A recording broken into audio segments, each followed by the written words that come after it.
Outside the window, a pure white snow scene greets the eye.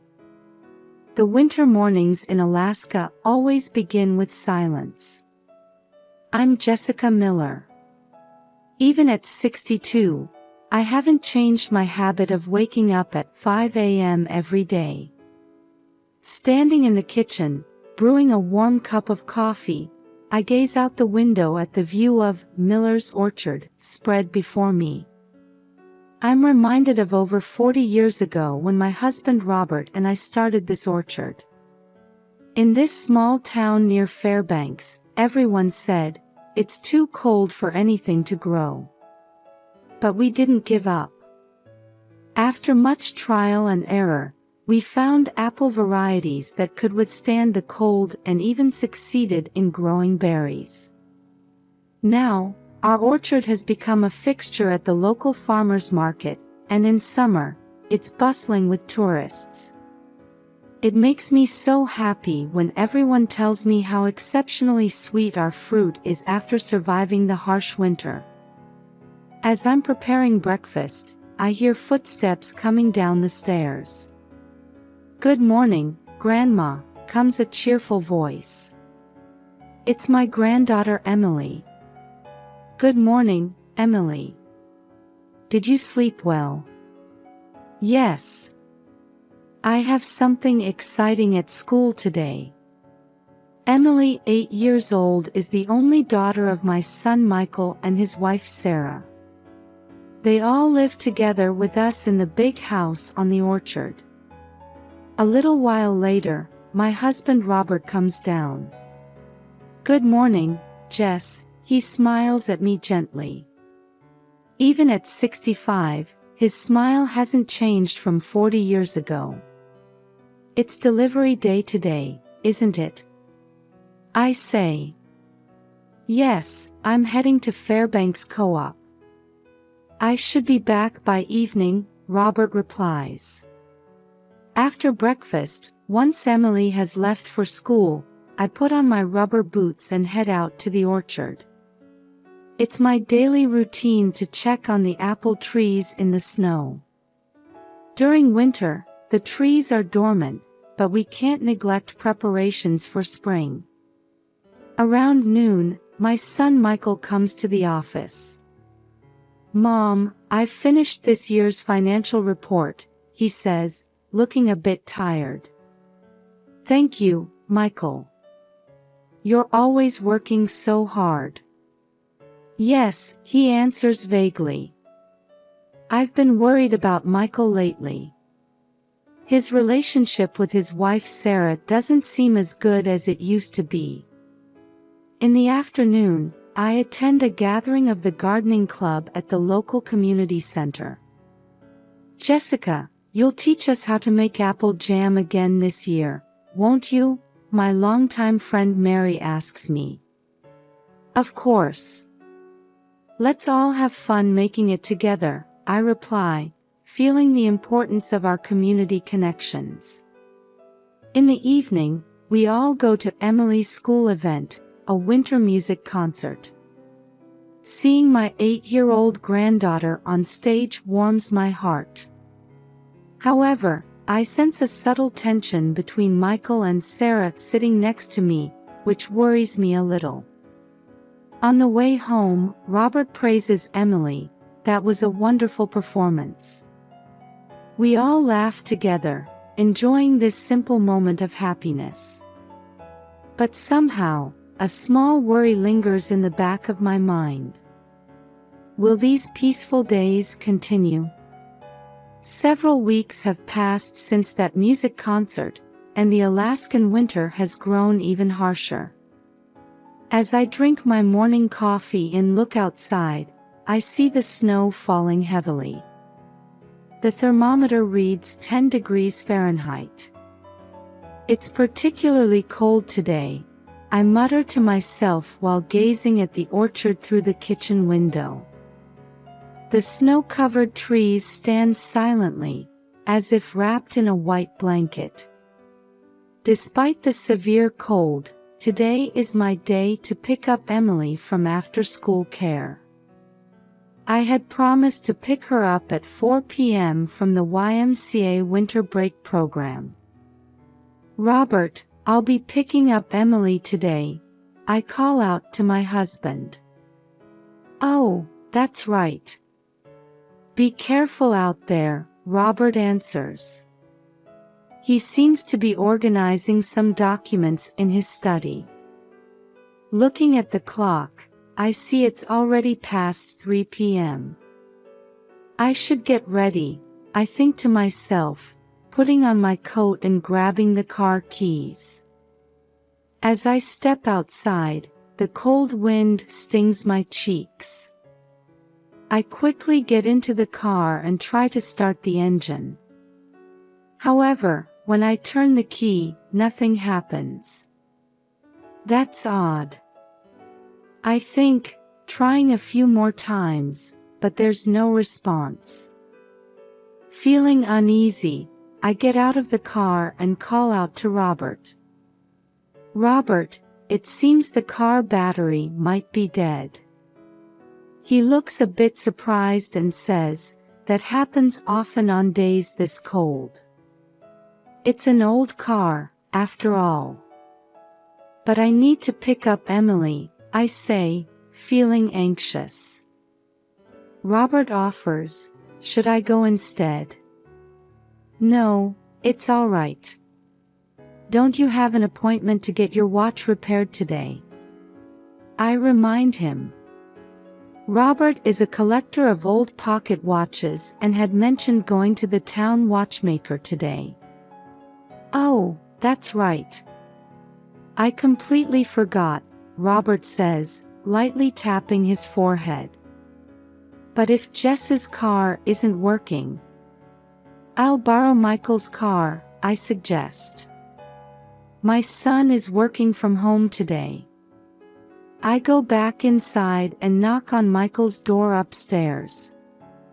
"Michael, do you have a moment?" "What is it, Mom?" Michael pokes his head out. "The car battery is dead. Can I borrow your car to pick up Emily?" Michael seems to think for a moment. "Ah, I see. Sure, go ahead," he says, handing me his car keys. "Thank you.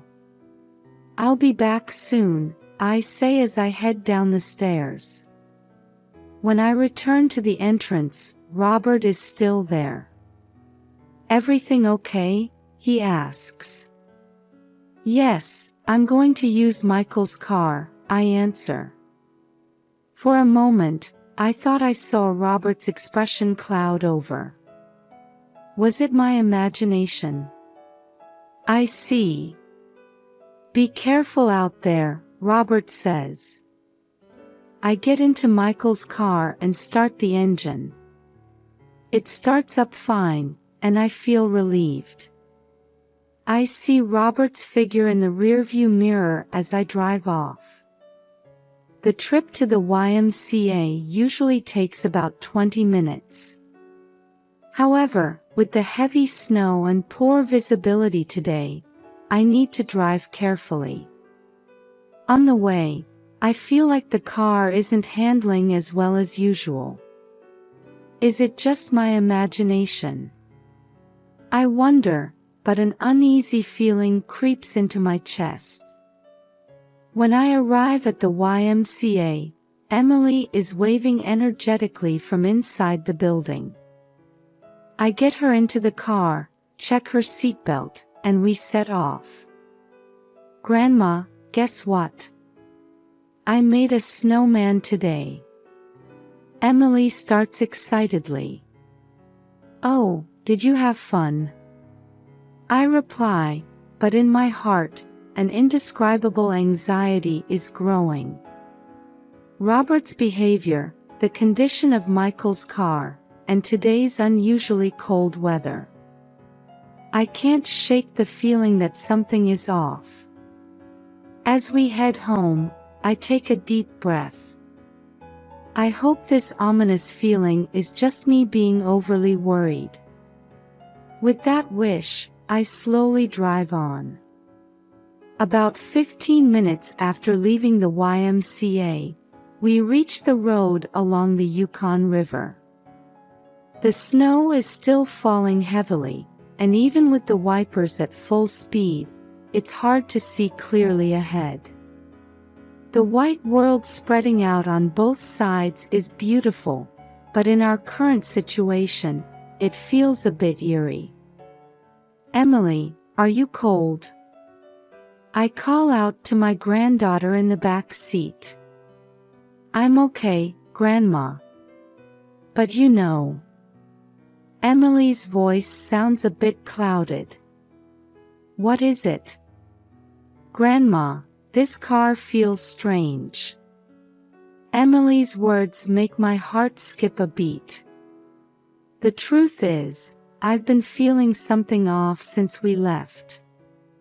The steering wheel vibration seems stronger than usual, and the engine sound oddly irregular. "Strange how?" I ask, trying to stay as calm as possible. "There's a clunking sound. Daddy's car doesn't usually make that noise." Hearing Emily's words, my unease turns into certainty. Something is wrong. It might be dangerous to continue driving like this. Just then, I spot a small parking area ahead. It's a viewpoint for the Yukon River. Usually, it would be crowded with tourists, but on a day with such bad weather, no one is there. "Emily, we're going to take a little break," I say as I pull into the parking space. When I turn off the engine, silence envelopes the car. Outside, the snow is still falling heavily, but from inside the car, it looks like soft cotton fluff drifting down. I take a deep breath and try to clear my head. I've decided it's too dangerous to continue driving. But walking home in this snow is impossible too. "Emily, Grandma is going to call a taxi. Can you wait a little longer?" "Okay, I understand," Emily nods obediently. I take out my smartphone and call the local taxi company, Fairbanks Cab. Fortunately, they say they can pick us up in about 30 minutes. A taxi will be here soon. Until then, let's chat, shall we? I say to Emily. "Yeah. Hey Grandma, today at the YMCA." As I listen to Emily's story, various thoughts run through my mind. Why is Michael's car in this condition? Is it just a coincidence, or? 30 minutes later, I see the taxi's headlights. The driver gets out and checks the situation. "Ma'am, it's dangerous to keep going like this. You did the right thing by stopping and calling us." Hearing those words, I felt a chill run down my spine. If Emily hadn't noticed. As we get into the taxi, I look back at Michael's car. Tomorrow, I need to have it properly inspected. And I need to talk to my family. "Emily, you did well to notice." "Thank you," I gently pat my granddaughter's head. As the taxi starts moving, my heart is filled with deep anxiety and fear of the truth that awaits us. When the taxi stopped in front of our house, the day was already beginning to fade. The snow had finally let up, and the warm light leaking from the house windows reflected beautifully on the snow-covered ground. "Emily, we're here," I call out, and my granddaughter nods, rubbing her sleepy eyes. After paying the taxi driver and thanking him, we get out. Suddenly, the door flies open and Robert rushes out. "Jessica." "Emily." His voice is clearly agitated. Robert's expression changes from surprise to confusion, and for just a moment, disappointment. It seemed to flash across his face. "How are you safe?" a whisper escapes from Robert's lips. Those words sent a chill down my spine. Something is decidedly wrong. "Robert, what do you mean?" I asked, trying to maintain my composure. "Oh, no.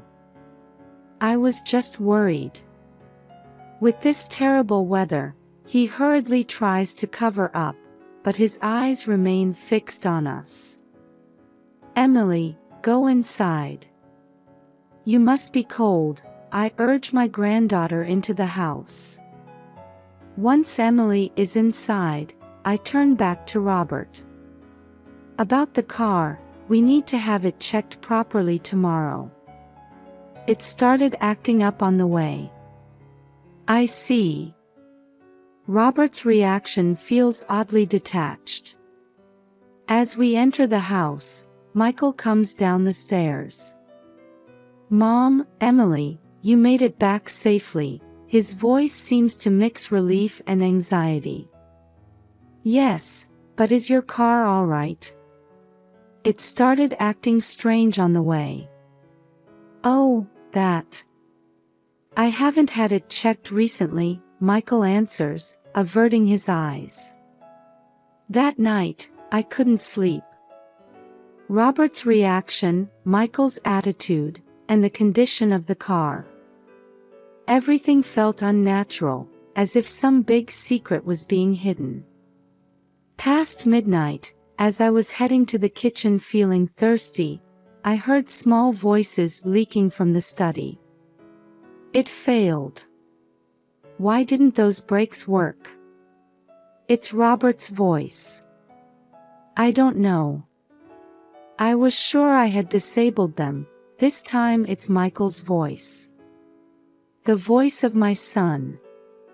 Next time, we need a more foolproof method. But Dad, is this really okay? Mom and Emily. Shut up. You have debts too, don't you? The orchard's financial troubles are serious. If we can just get the insurance money, everything will work out. I held my breath. I couldn't believe my ears. But the conversation I heard was clear. My husband and son were trying to take my life and Emily's. My legs felt weak, and I leaned against the wall. My mind went blank. I can't believe it. I don't want to believe it. But this is reality. Quietly, I returned to my room and closed the door. Tears streamed down my cheeks. My husband of over 40 years, the son I gave birth to. These two were trying to take our lives. Why? The orchard's financial troubles. Debts. I can't even imagine how bad the situation must be. But even so, to try to kill family members. Emily's innocent 8-year-old sleeping face comes to mind. I must protect her. But how? Should I go to the police? But there's no evidence. Would I have to report my own family? As the morning sun begins to shine through the window, I finally make up my mind. First, gather evidence. And ensure Emily's safety. Love for my family and the sadness of betrayal. The fear of protecting myself and the determination to protect Emily. Conflicting emotions clash in my chest. I close my eyes and take a deep breath. The road ahead will be tough. But I must reveal the truth and do what's right. With the morning sun, I quietly get up from bed with a new resolve. From that night until the next morning, I stayed awake gathering evidence. A recording device hidden in Robert's pocket watch, the history on Michael's computer, and Sarah's unnatural behavior. Everything confirmed my worst fears. First thing in the morning, I headed to the local Fairbanks police station. As I entered the station, my hands were shaking with nervousness.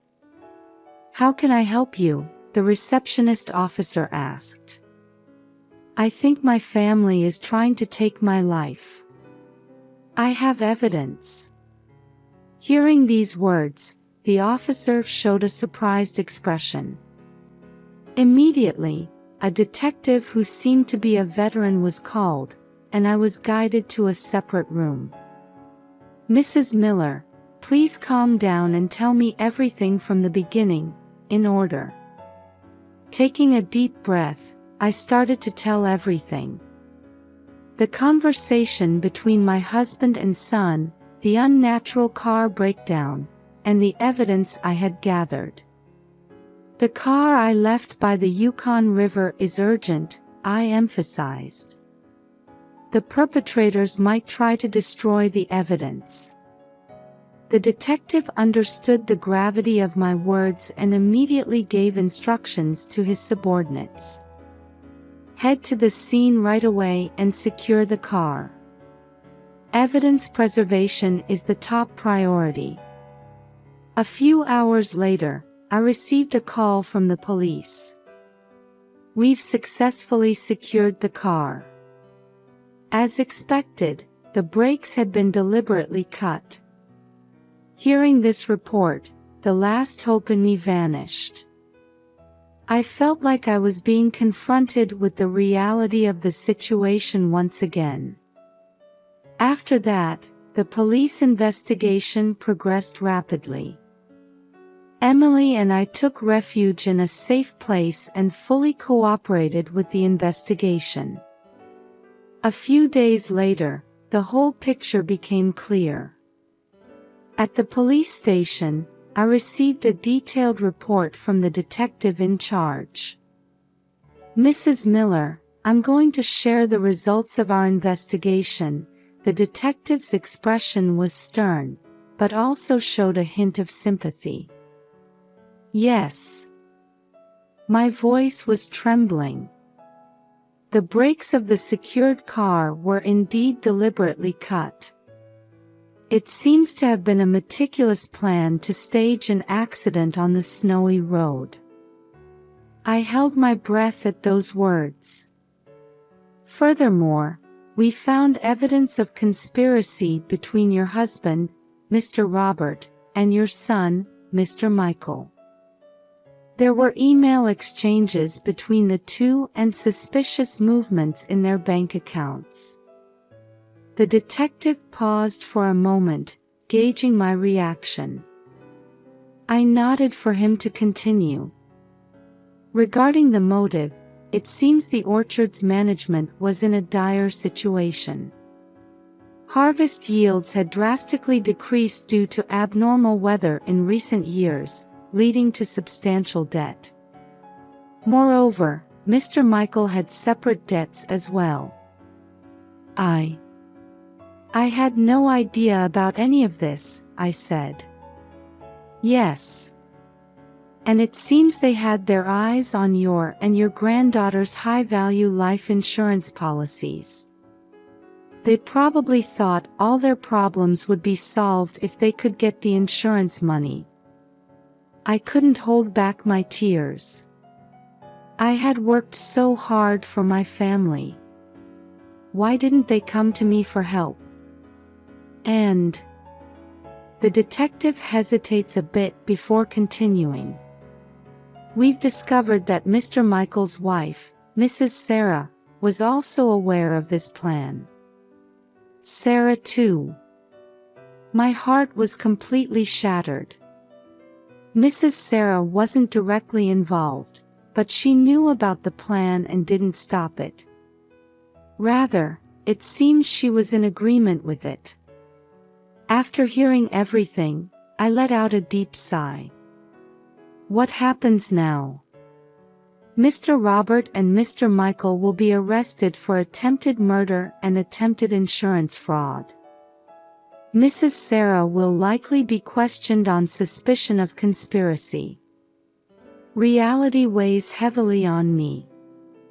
The betrayal by my family, the orchard's crisis, and our future life. However, remembering Emily's smile, I renewed my determination. I vowed in my heart to overcome this ordeal and build a new life. Following the police investigation results, the prosecution swiftly moved to press charges.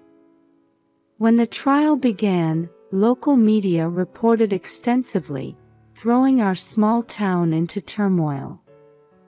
When I first faced Robert, Michael, and Sarah in court, my heart was filled with complex emotions. Those who were once my beloved family now sat in the defendant's box. The trial lasted for several weeks, and I took the witness stand. While speaking, I kept Emily's face in my mind, mustering all my courage. On the day of the final arguments, the prosecutor demanded severe sentences. The defense pleaded for leniency, but the evidence was clear. On the day of the verdict, the judge sentenced Robert to 15 years and Michael to 10 years in prison. Sarah received a 2-year suspended sentence. After the sentencing, Robert looked at me and said in a faint voice, "Jessica, I'm truly sorry. I was so caught up in the business." Michael also apologized tearfully, "Mom, the debts kept piling up, and I didn't know what to do." However, their words didn't reach my heart. As I was leaving the courthouse, Emily squeezed my hand and said, "Grandma, let's do our best together. Everyone loves your apple jam." Those words brought tears to my eyes that I couldn't hold back. When we returned home, I had to face the orchard's debts and management issues. As I was at a loss, our neighbor Martha introduced me to the Alaska Legal Services Corporation. "They'll surely help you. If you explain your situation, you should be able to get appropriate advice," Martha said. Encouraged by Martha's words, I contacted the Alaska Legal Services Corporation the next day. Speaking with a lawyer who listened attentively to my story, I felt a glimmer of hope.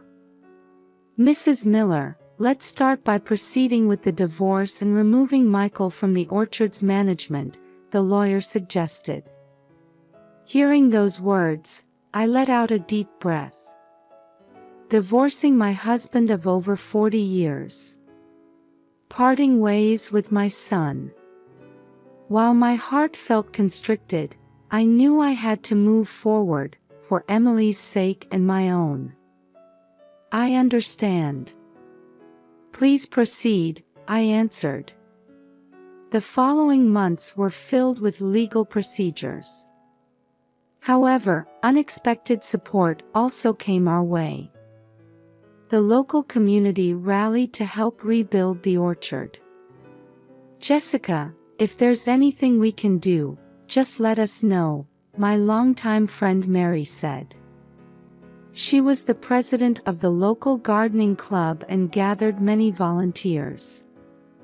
One morning, when I arrived at the orchard, more than 20 people from the community had gathered. Everyone was holding shovels and buckets, ready to help.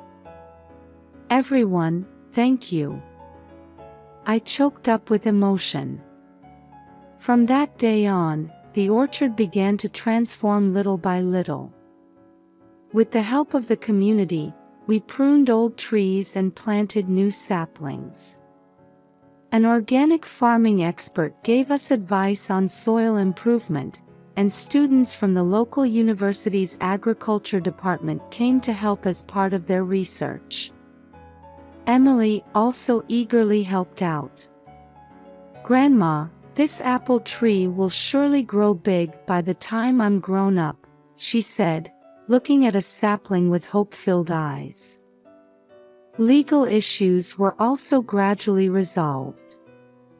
With the help of the Alaska Legal Services Corporation, we proceeded with the divorce from Robert and completely removed Michael from the orchard's management. However, many challenges still remained.